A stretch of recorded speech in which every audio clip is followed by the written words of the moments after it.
आज तारीख 9 अगस्त इतवार का दिन सुबह 10:30 बजे अलासिफ सोराब रोड पर यह हादसा पेश आया है भाई के साथ। इसमें इनकी पूरी गाड़ी का बेड़ा गर्क कर दिया। वजह क्या थी कि कराची के रिहायशी हैं, ये पत्थर मारे हैं, ये अटेम्प्ट टू मर्डर किया गया है इन भाई के साथ।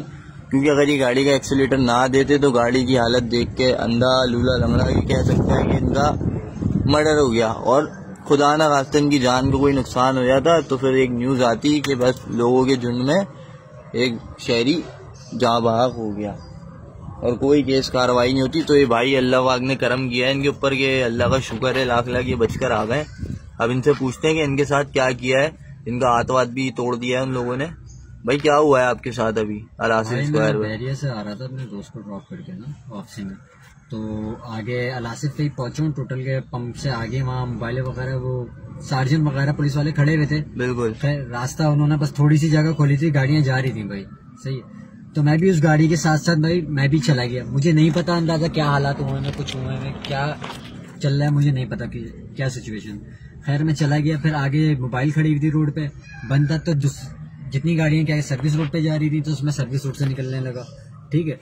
तो मैं आगे ही गया हूँ, पहले मेरे आगे जो गाड़ी थी उसको रोका गया, ठीक है।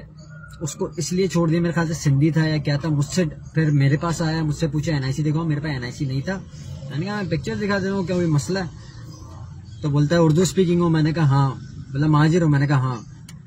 सारी आवाम आई है, मुझ पे पथराव किए, मुझे कुत्ते की तरह मारा है। मेरी गाड़ी स्टार्ट थी, वो तो शुक्र है मेरा दिमाग काम किया, मेरे हाथ पे डंडा लगाया, मैंने सर नीचे कर लिया था। ये बिल्कुल सीधा सीधा अटेम्प्ट टू मर्डर है ना। अगर आप गाड़ी नहीं चलाते तो आपका मर्डर कर देते। वो लोग जान से सर पे डंडा पड़ जाता। पत्थर ने इतने बड़े बड़े ये पड़े हुए पीछे पत्थर, सही है ना। खुद तो सजा के नहीं रखे। अब ये देखने वाले भी समझदार है, पीछे से आगे घुसे हैं तो ये बंदा मर जाता है ना, सर पे लग जाता कहीं गर्दन वर्दन पे। बस वहां से भी फिर मैं वहां से निकला हूँ आगे था कि मैं थाने जाऊंगा। थाने की तरफ भी मैं वहां नहीं जा सकता, वहां से भी सब कुछ बनता। वहां पे भी पथराव चल रहे थे। हाँ, वो पूरा हाईवे बन गाड़ियां थी, उनकी गाड़ियों के साथ भी यही किया होगा, ठीक है, या क्या पता नहीं किया होगा। बस अच्छा, वहाँ पे और गाड़ियों के साथ भी ये सब हो रहा था, कुछ हो रहा था मेरे पीछे। मैंने बस अपनी जान बचाई है, मैं वहां से निकला हूँ भाई। पीछे मेरी जो गाड़ियां थी मेरे पीछे भी। और उस वक्त जहाँ पे ये हादसा हो रहा था वहाँ पे कोई सरकारी टीम मौजूद नहीं थी। पुलिस, ट्रैफिक सर्जन, रेंजर्स, कोई सियासी पार्टी के बंदे जो वोट मांगने आते हैं इलेक्शन के लिए, कोई भी मौजूद नहीं था। मतलब शहरियों के साथ खुला जुल्म हो रहा है रोड के ऊपर, वो भी मेन हाईवे पे कराची के। मैं आगे की तरफ निकला हूँ, पीछे टोटल का आगे जो मेन सोराब रोड का टोटल का पंप आता है एक और थाने से पहले, पीछे से आया हूँ।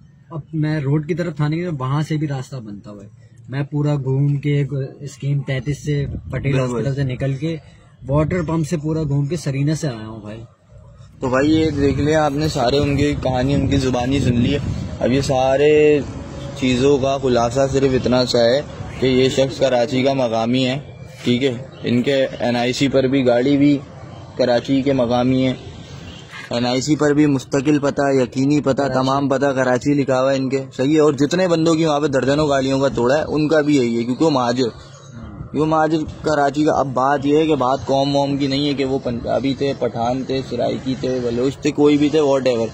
लेकिन बस महाजिर हो, उर्दू स्पीकिंग एक कराची के शहरी को, कराची के रेजिडेंट को जो यहाँ ही पैदा हुआ है, यहीं रहेगा और यहीं मर जाएगा, उस बंदे को रोक के शहर में अपने घुसने के लिए गैर मकामी रोक के हमला कर रहे हैं। ना कोई दूसरी बात, ना कोई वजह बता रहे, ना कुछ। मरता है मर जाए, लावारिस शहर, लावारिस अवाम, ठीक है। इनके बाप का मुल्क है ये, इनके बाप का शहर है कराची, गैर मकामियों के। बस यहाँ आओ, यहाँ कमाओ, यहीं पर ही हगो और यहीं से चले जाओ बर्बादियाँ करके सारी चीज़ें। अब ये भाई हाईवे पर आ रहा था, अगर ये कह रहे हैं बहरिया टाउन से इन्होंने बताया, तो ये बहरिया टाउन से आए। देखो ये पड़ी हुई टोल की पर्ची, तो इन्होंने टैक्स दिया है ना, टोल के पैसे दिए हैं ना भाई गवर्नमेंट को, सारी चीजें प्रोवाइड की हैं। तो उसके बावजूद फिर क्यों इसके साथ ये जुल्म किया? और वो कोई सरकारी बंदे भी तो नहीं थे ना।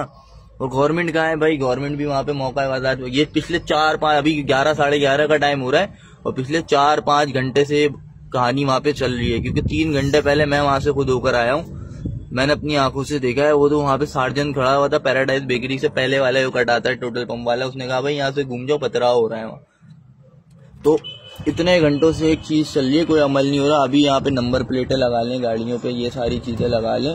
हम वो बंदे हैं, वो शहरी हैं जो गवर्नमेंट कुछ कहती है फौरन लगा लेते हैं। उनके चालान पुलिस के चक्करों से इनसे बचते हैं हम लोग भाई। अब जब हम लोगों के साथ ही सारा जुल्म ज्यादती होगा तो सबका जिम्मेदार है कौन? अगर इस शहर का, इनके बाप का शहर है, इनके बाप की जागीर है, यहाँ ये लोग कौन है? मतलब इनको कोई रोकने टोकने वाला नहीं। सारी सख्तियाँ, सारी चीज़ें कराची के रिहायशी के लिए, टैक्स भी वही देगा, मारे भी वही खाएगा, चलान भी वही भरेगा, फजूल के सारे एक्सपेरिमेंट जो हमारे होते हैं वो भी यहाँ के बंदे करेंगे। गैर मकामी कुछ नहीं करेगा क्योंकि उसको कुछ करना ही नहीं, उसका एड्रेस भी यहाँ का नहीं है, NIC यहाँ का नहीं है, तो यहाँ पे क्या भरेगा, क्या करता करेगा चीज़ों का। तो भाई तमाम आला अफसरान, IG DIG Murtaza Wahab, mayor Karachi, वज़ीर आला सिंध मुराद अली शाह, SP SSP साहब और जितने भी बड़े हमारे इस मुल्क के सरबराह हैं जो इन सब चीज़ों को लेके इन सब चीज़ों को चला रहे हैं, उन सबसे गुजारिश है कि ये अटेम्प्ट टू मर्डर है बंदे का, सीधा। और भी लोग, मासूम लोग वहाँ पे से जा रहे थे, उनके साथ भी हुआ है। तो अब इन सबका जिम्मेदार कौन है? इन लोगों के साथ सख्त से सख्त कार्रवाई की जाए ताकि भाई इनको पता चल सके कि ये लोग लावारिस नहीं है भाई, और इस गाड़ी का भरपाया किया जाए। उन लोगों से करवा के दे पुलिस हमें, और इनकी FIR काटी जाए फौरन।